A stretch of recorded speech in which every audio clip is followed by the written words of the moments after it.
So growing up, my old man, my dad, he was a big Charles Bronson fan. So, I got saw his westerns that he was in, and of course, the Death Wish movies.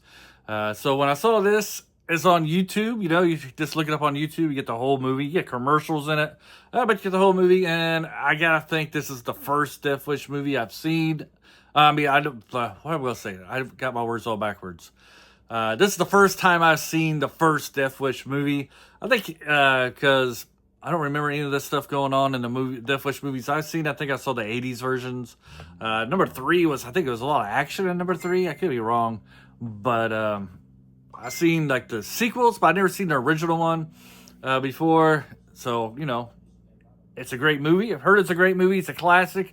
It's on YouTube. Kind of commercials, but the commercials weren't very long. I said, hey, I'll give this a shot. So I turned it on, and I liked it. I like this movie a lot. It's kind of slower, If this was kind of like your John Wick movie, it'd be like action from beginning to end. Somebody kills his wife or dog. But this one takes time to fermentate. We get to see this character transform into a vigilante, which is very well. So from my understanding, this has your regular trope, but back when it was made, it wasn't a trope. And that trope is the movie begins with a loving husband and a loving wife. They're on vacation. We see how much how much they love each other. La la la da da da da. And then they get back, and then 10 minutes into the movie, the wife gets killed. That's basically, today's trope, but back then, from what I understand, that wasn't the trope. Death Wish maybe had something to do to begin that trope. But anyways, yes, that's basically what happens is, they're on vacation. We see them loving each other. He comes home. He's at work. His wife and his grown-up daughter, they're kind of shopping or something. They get followed home from some burglars. They rob them. They kill the wife, beat up the daughter very badly. The daughter ends up being traumatized and has to go to a crazy house, a funny farm, a loony bin. So that's not very funny, but in real life. But anyways, I don't know, maybe she was roommates with Jack Nicholson.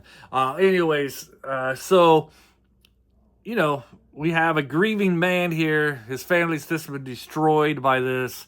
The background also is that New York is very high on crime, and you get crime every day. It's on the news, but it doesn't seem like the politician and the policemen are doing anything about it. AKA 2025, 2026, modern day New York. So he's dealing with this stuff, and then lo and behold, somebody tries to rob him. And this is before he becomes a vigilante. Basically takes this guy to school and beats him up pretty bad. But it kind of hits him kind of even harder because, hey, this stuff happened to his wife, and now nothing's changed. And people are now trying to rob him. So you kind of see this movie takes time to kind of see this change of this family man starting to transfer to this vigilante, getting back at these criminals for doing what they, being pricks and hurting people, hurting innocent people. This review is going pretty poorly right now, but anyways, I found out another part of this movie that was kind of funny.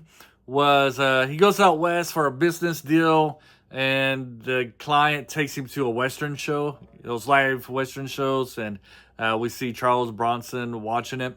I just thought, man, I don't know if this was deliberate, like a tongue-in-cheek thing about his career or anything, but it was just fascinating. Charles Bronson, this tough, he always played this tough guy in these Westerns, and he's like watching one play out in front of him.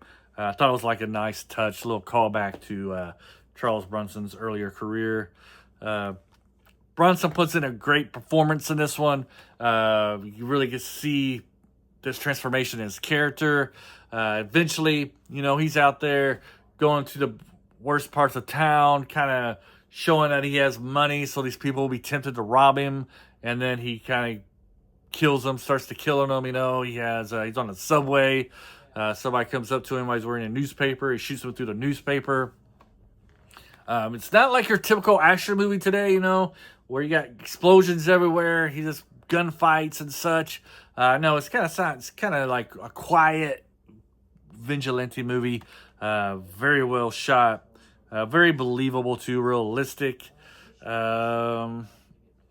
Also, one thing I like to point out is like the first time he kills somebody, uh, he doesn't walk away like a man or anything like that. He really gets like it's physically, it makes him sick physically. You know, he goes back home, he gets sick, puking and stuff, and he's really shaken from killing a person out on the streets for the first time. That part though, I have to be a little not unsure of, because this guy was a Korean veteran, so I'm sure he's seen people that he shot and stuff. So I'm not really sure that aspect how realistic would be for him killing somebody, but I'm sure it would affect him in some ways. I know if he was just some dude like me shooting somebody and getting sick, and I shot somebody, I would probably have the same type of physical reactions like his character did. But we just see like his innocence go from killing somebody, getting sick, by the end, you know, killing these vigilante, these criminals, has no effect on him. I also I like the conversation which you could find in like maybe 2026, especially with a certain crowd, was he's at this party and he's already killed some of these vigilantes. You know, he's already killed some of these criminals. He's the vigilante; they're the criminals. He's already killed some criminals. And this woman and this guy's having a conversation, and the guy says to the woman that he's racist, that the vigilante's racist. And she's like, why? How can you come to that conclusion? And he's like, because he's killing more black guys, black criminals, than black muggers than white muggers. And she was like, that's just because there's more black muggers than white muggers. What do you want them to be? You want us to increase the white muggers so we can have equality among the white muggers? I thought it was a great line. I kind of like that conversation.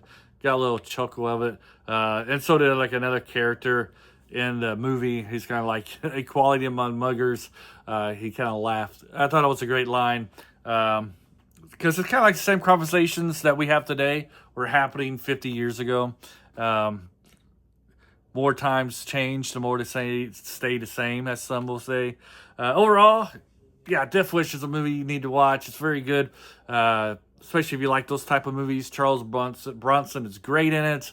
I might have to try to find 2 and 3. I think they're on Amazon Prime now, so I might better put those down just so I can refresh my memory on those. And because I kind of enjoyed it, especially the ending. You know, we also kind of the police here. They're more interested in trying to stop or arrest the guy killing the criminals and actually catching the criminals. But at the same time, the police chief and the police guys are kind of like on his side, and the mayor as well. We see that through his actions, the citizens are starting to take a stand against these criminals as well.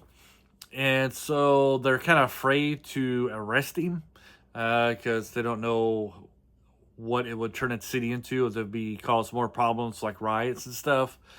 So they basically, once they do catch him, spoiler alert, they kind of give him a deal like, hey, you either leave the city or we arrest you.